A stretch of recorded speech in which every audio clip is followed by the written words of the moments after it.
This is one of the most terrifying photographs in human history. It shows astronaut Bruce McCandless performing the first untethered spacewalk. A lone human, floating in the pure vacuum of space, completely disconnected from any lifeline. For 3 days after he returned to Earth, he didn't say a single word. When NASA psychologists finally asked him what was wrong, he replied with just one sentence: "I saw the Earth breathing." The doctor thought he'd lost his mind.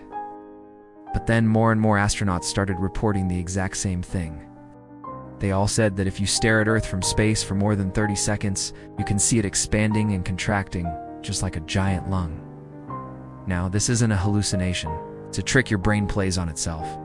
Your mind simply cannot comprehend how an object that's over 12,000 kilometers wide can appear so clearly and so contained within your field of view.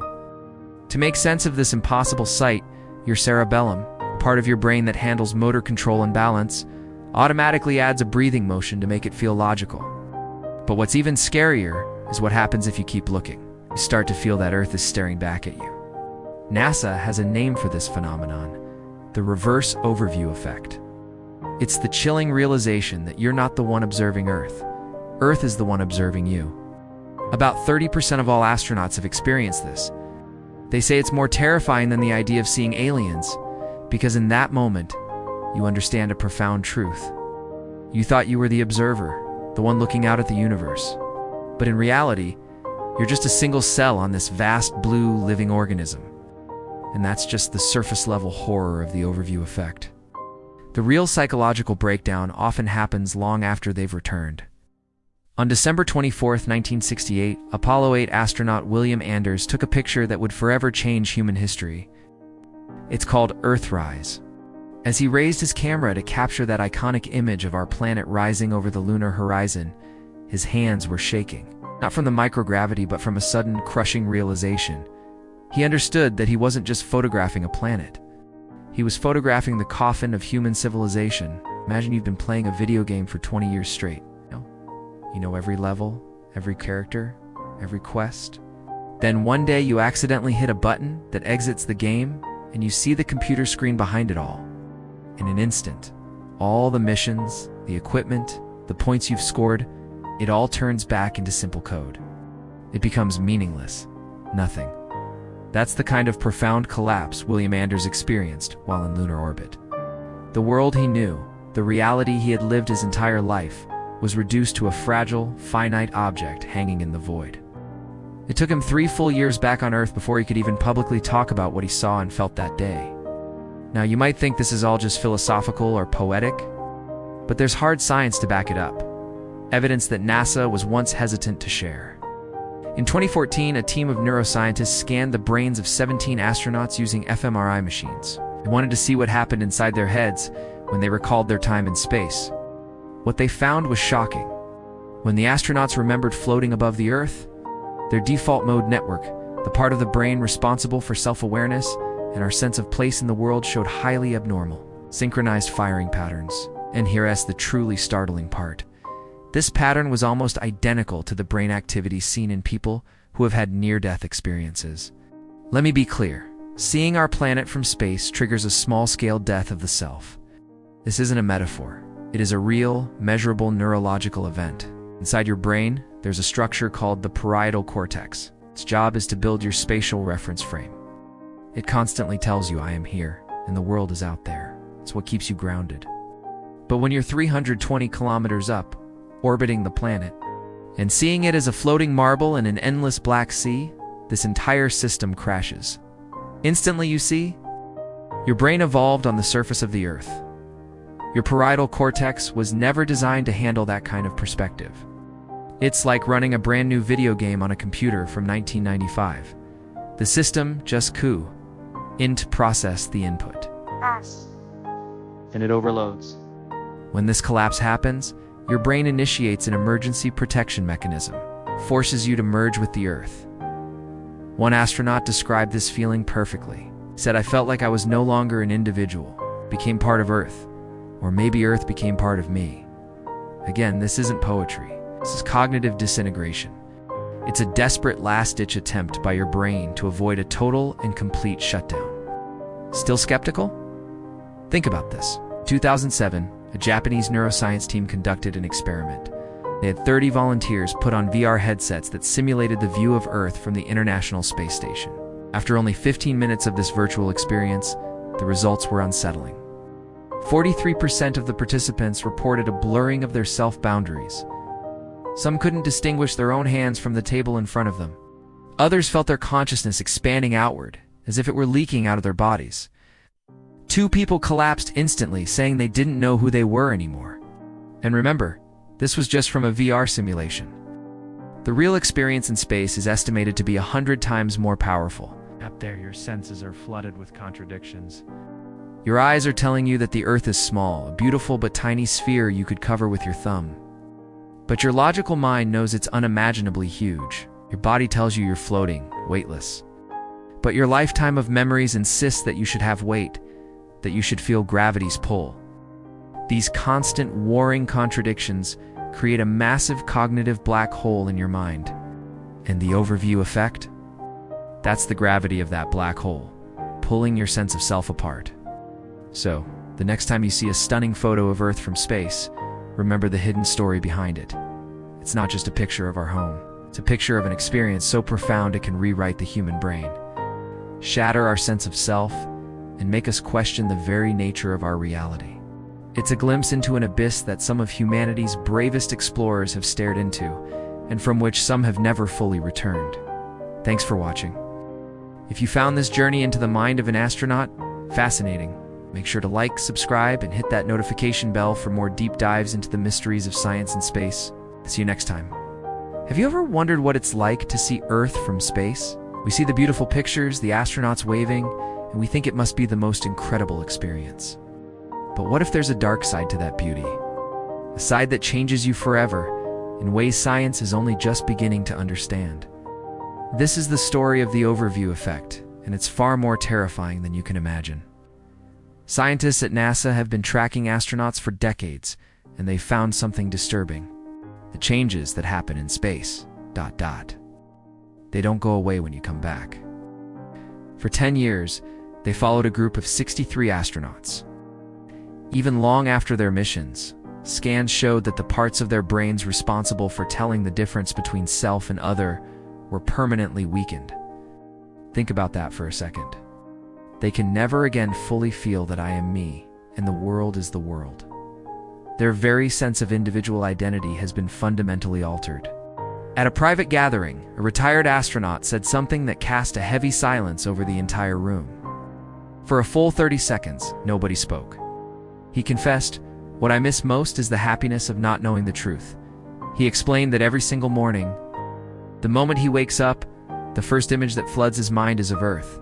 He sees it hanging there in the infinite blackness, fragile, utterly alone, and almost absurd in its solitude. That memory, he said, is a thorn. It will stay in my brain forever, and I can never ever pull it out. This raises a chilling question. If the experience is so painful, so haunting, why do they keep going back? Why do astronauts dedicate their lives to returning to that vast, lonely darkness? The answer, according to psychologists, is a form of addiction. It's called transcendent experience addiction. Once your brain has tasted the dissolution of the self, that feeling of becoming one with the universe, nothing on Earth can compare. Nothing feels stimulating anymore. It's like you've tasted the spiciest, most flavorful dish in existence. Afterward, everything else just tastes bland and uninteresting. The thrill of a promotion, the joy of a new car, even the love of family. It can all feel muted, like a pale shadow of that ultimate experience.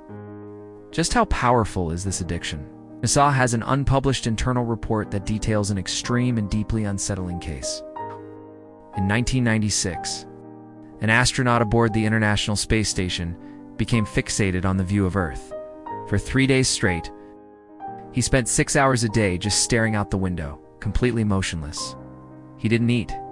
He didn't speak to his crewmates. He didn't sleep. He just stared. His colleagues, growing increasingly worried, finally had to physically pull him away from the window. As they did, he whispered something that sent a shiver down their spines. "I finally understand. We were never alive. We've only been replaying a recording that already happened." He was later diagnosed with a severe dissociative disorder and spent the next 5 years in intensive psychiatric treatment. But to this day, he insists that he wasn't having a breakdown. He claims he saw something out there in the void, something that our life on Earth is designed to hide from us. When pressed on what it was, he refuses to give details. He only repeats the same cryptic phrase, "Some truths humanity is not ready for." So what is actually happening in the brain to cause such a profound shift?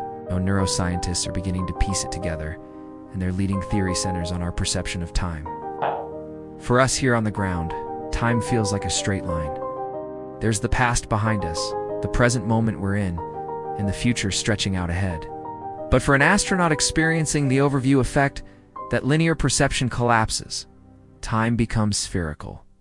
It sounds like something out of a science fiction movie, but there's a real scientific basis for it. When you're in orbit, looking down at our planet, light travels to your eyes at different speeds. The light coming directly from the atmosphere reaches your retina in about 0.001 seconds. But the light that first travels down reflects off the oceans, and then comes back up to you, takes a fraction longer, maybe 0.002 seconds. It's a microscopic delay, imperceptible to our conscious mind. But on a deep neurological level, it creates a retinal illusion. Your brain is simultaneously processing light from Earth's now and its very recent past. It's as if you're seeing the present and the past all at once. One physicist proposed an even more mind-bending theory. He suggested that the overview effect might be the first time in human history that our brains, evolved for a three-dimensional world, get a fleeting glimpse of four-dimensional space-time. This could be why so many astronauts come back with a sense of being able to see through things. It's not that they've suddenly become geniuses, it's that their entire framework of perception has been temporarily expanded to a higher dimension. Mainstream science dismisses this idea as too extreme, too speculative. But one thing is undeniable. This experience is forcing us to rewrite everything we thought we knew about human consciousness. It proves that the solid, stable self we cling to every day is nothing more than a survival illusion. A piece of software our brains constructed to help us navigate life on the surface of this one planet. The moment you leave Earth, that illusion shatters. And here's the truly terrifying part. You don't need to be a NASA astronaut anymore. You don't need a billion-dollar rocket to have this reality-shattering experience. In 2019, researchers at a tech lab developed a hyper-realistic virtual reality system they called Earth Meditation. They wanted to see if they could simulate the overview effect. The results were staggering. They placed participants in the VR simulation, slowly pulling their viewpoint away from the planet's surface. At a simulated altitude of 10,000 kilometers, test subjects reported their sense of self beginning to weaken. By 100,000 kilometers, nearly a third of them felt a profound sense of merging with the planet. And by the time they reached 380,000 kilometers, the distance to the moon, almost every single participant experienced a fundamental cognitive restructuring. Their sense of self dissolved. The implications of this are enormous. It means the overview effect isn't some rare phenomenon exclusive to a handful of elite astronauts. It's a dormant mechanism, a hidden potential buried deep inside every human brain. It's part of our original factory settings. And with the dawn of commercial spaceflight, we're on the cusp of activating this mechanism on a massive scale. In the next 20 years, hundreds of thousands, maybe even millions of people could travel to space. What happens to human civilization when that happens? Will it be a new age of enlightenment? Will seeing our planet as a single, borderless entity finally awaken us to the absurdity of our wars and divisions? Or will it lead to a global psychological crisis, as countless people are shattered by truths their minds simply cannot bear? No one knows the answer. But one thing is certain.